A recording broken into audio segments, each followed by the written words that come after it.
eye test, seems like he's a better defensive player than he was a couple years ago when he was here. I believe so. In what way?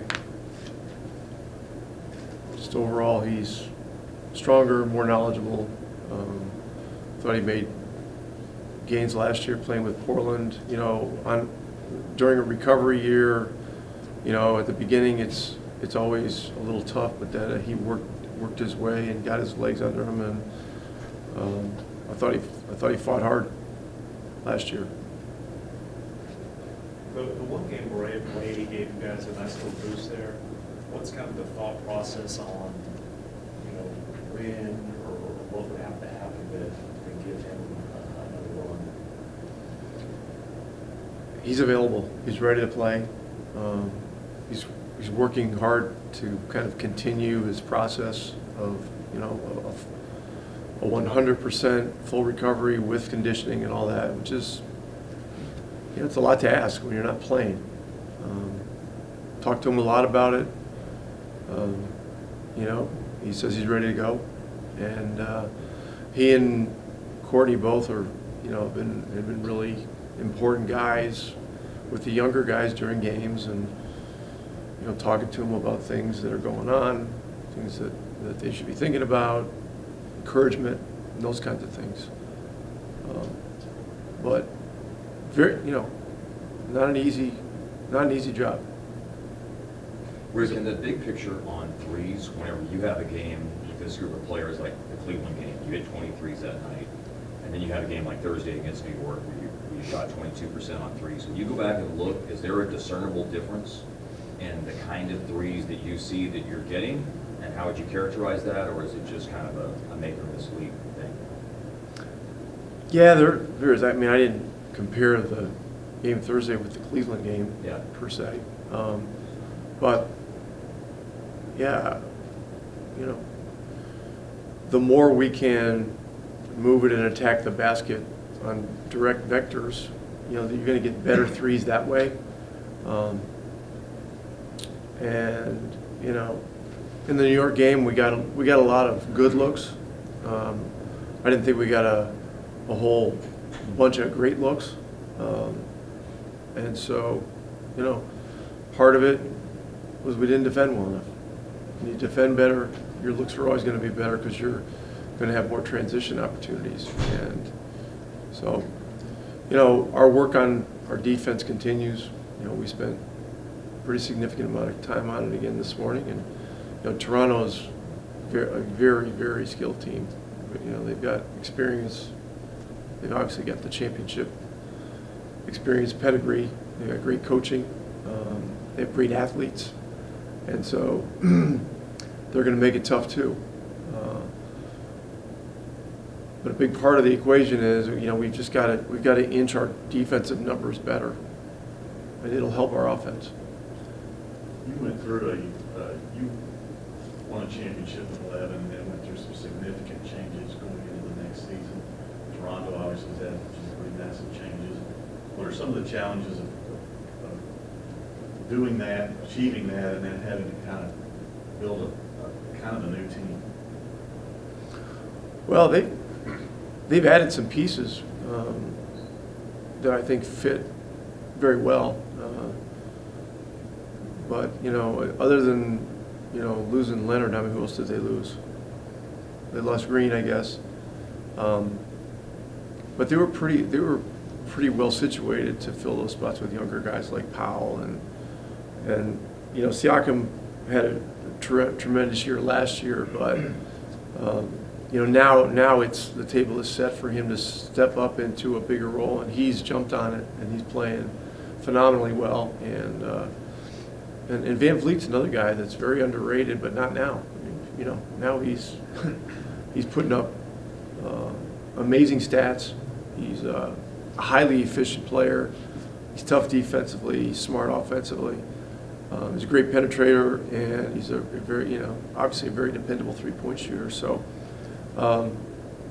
yeah, I mean, it's tough, but they're doing a great job with it. What Rick Doc said that once a team wins, and again, you probably experienced this, there's that that championship rub that you don't necessarily bring them, just without any numbers, just looking at the qualitative side. Do you see that with Toronto? How much do you see that these guys, they've won, they understand now, they kind of know what to do, and even though they're down people, they're still playing well? Yeah, no, they've set up, they set themselves up well for having, young players that can fill roles. They've set themselves up well with depth and continuity. I've mentioned the coaching is great. And yeah, I mean, their experience goes a long way. And, they've used a lot of different lineups too. Last year they were a team that was very fluid with their use of different lineups. They would frequently change lineups at halftime. And, their players worked well with that. I mean, they developed that as part of their culture. And so, this year when a couple of those guys are gone, those guys that, they got experience, got some experience in some of the big moments now are getting more consistent time and doing extremely well. What are some of the things that Toronto does particularly well that is troublesome for your team? Well, they run well, and they're a great defensive team. And that's a very, those things fit together in lockstep. I mean, if you defend well, you're going to have more chances to get in transition. I believe they're number one in fast break points. They're very athletic, they're smart, they pass it well, they space well, they drive well, they shoot well. I mean, they're shooting the ball extremely well. And they are down some guys, but the guys that are available have gotten into a really tremendous groove in the last few games. I mean, they're mowing down quality teams in the West, and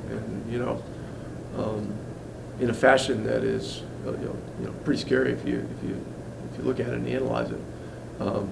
But defensively, they were very good last year, and they remain very good. And I don't think they really have. Leonard's obviously a great defender. Green is a very good defender, but the guys that have stepped into those roles, like Siakam, and then you've got Powell and Anunoby. Defensively, I mean, they're worthy of the roles that they've earned. Rick, Luka and KP still young in their time together.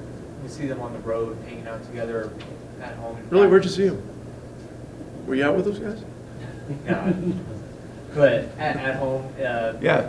competitions after practice and stuff, how much does that go to building that relationship and trust on and off the court for a young duo like that?